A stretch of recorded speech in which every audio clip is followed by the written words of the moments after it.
لائق صد احترام اساتذہ کرام، خواتین و حضرات، بانی درسگاہ سر سید علیہ الرحمہ کے 208ویں یوم ولادت کے موقع پر میں تمام برادران علی کو دل کی گہرائیوں سے سلام پیش کرتا ہوں۔ السلام علیکم ورحمۃ اللہ وبرکاتہ۔ شام در شام جلیں گے تیری یادوں کے چراغ، شام در شام جلیں گے تیری یادوں کے چراغ، نسل در نسل تیرا درد نمایاں ہوگا۔ ذرا یاد کیجیے 18ویں صدی کا وہ وقت کہ جب مسلمانان ہند کا آفتاب اقبال غروب کی سمت بڑھ رہا تھا، اور 19ویں صدی کے نصف تک پہنچتے پہنچتے وہ بیشتر شمعیں بھی گل ہو گئیں جو اس غروب عظیم کے بعد سرزمین ہند میں روشن ہوئی۔ دکن میں سلطنت خداداد، بنگال میں نظامت شرقی اور اودھ میں وزارت عالیہ کے انتزاع کے بعد وہ چراغ صحب بھی ایک آخری ہچکی لے کر بجھ گیا جس کی جھلملاتی ہوئی روشنی سے قلعہ محلہ کے در و دیوار ایک عرصے تک اپنی نمود مستعار لیتے رہے تھے۔ اب ہر طرف ایک ظلمت بے پایاں، ایک تاریکی بے نہایت مسلط تھی۔ پھر تاریخ کے مسافر نے دیکھا کہ افق ہند پر سر سید علیہ الرحمہ کا ظہور ہوا، اور دیکھتے ہی دیکھتے یاسو ناامیدی کے بادل چھٹنے لگے، ظلمتوں کو کوچ کا حکم ملا، روشنی کی آمد ہوئی، قوم کی ڈوبتی کھچکولے کھاتی ہوئی کشتی کو سہارا۔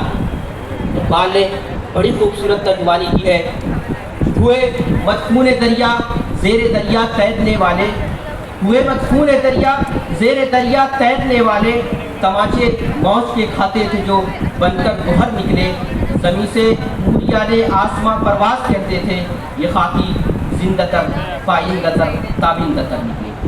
حاضرین، اگر ہم سر سید کی زندگی کا مطالعہ کریں تو ہمیں معلوم ہوگا کہ کس قدر مشکل ادوار سے آپ کا گزر گیا، لیکن آپ حالات کے سامنے سرنگو نہیں ہوئے، آپ نے وقت کے سامنے ہتھیار نہیں ڈالے، آپ قسم مصمم کی دیوار بنے، ہواؤں سے ٹکراتے اور طوفانوں سے مقابلہ کرتے۔ آپ نے سن 1858 میں اسباب بغاوت ہند لکھ کر صاحب اقتدار کی غلط فہمیوں کا ازالہ کیا۔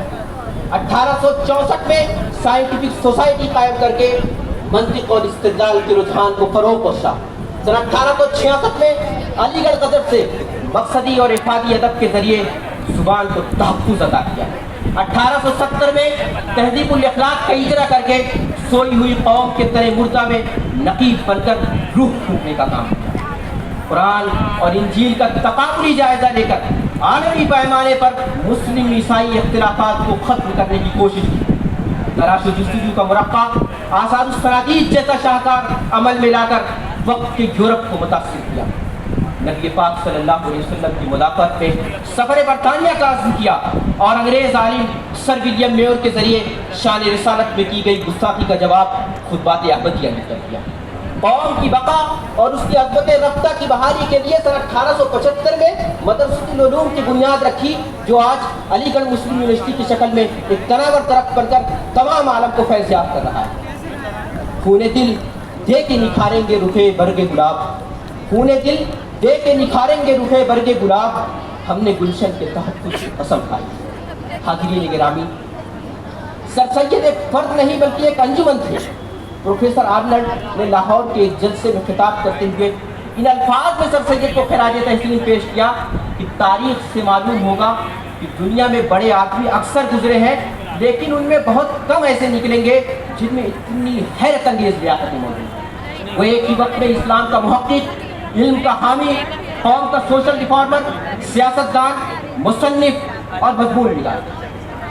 سر سید کی عظمت اس حقیقت میں مضمر ہے کہ وہ پہلے ہندوستانی مسلمان تھے جنہوں نے اسلام کی جدید تعبیر کی ضرورت محسوس کی اور اس کے لیے عملی اقدامات کیے۔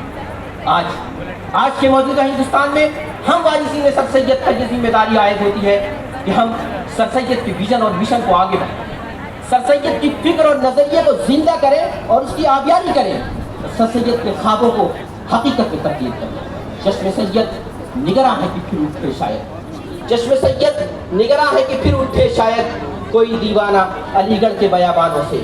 آج ہمارے اوپر یہ فریضہ عائد ہوتا ہے کہ ہم سر سید کی زندگی کا مطالعہ کریں، سر سید کے جلائے ہوئے علم کے چراغ کو عام کریں اور ملک و قوم کی نشست ثانیہ میں اپنے کردار کو یقینی بنائیں۔ میں علامہ اقبال کے نشاط کے ساتھ اپنی بات ختم کروں گا کہ نہ تو زمین کے لیے ہے نہ آسماں کے لیے، جہاں ہے تیرے لیے تو نہیں جہاں کے لیے، نشان راہ دکھاتے تھے جو ستاروں کو، جب ترس گئے ہیں کسی مرد راہ داں کے لیے، نگہ بلند سخن دل نواز جاں پرسوز، نگہ بلند سخن دل نواز جاں پرسوز، یہی ہے رخت سفر میرے کارواں کے لیے۔ وآخر دعوانا الحمدللہ رب العالمین۔